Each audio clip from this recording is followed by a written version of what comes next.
Hello everybody and welcome. In this video I will show you how to install application for your headphones JBL Vibe Flex on your Android device. You have to start by open Play Store and now go to search. Click on search line and write JBL. Now search and you should install this application.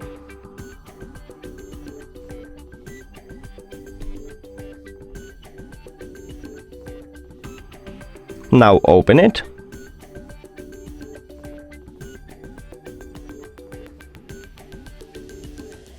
Accept.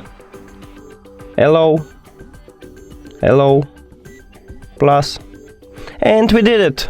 Thank you for watching this video. If you found it helpful, please consider subscribing to channel and leave the like on the video. It's really important to us. See you later!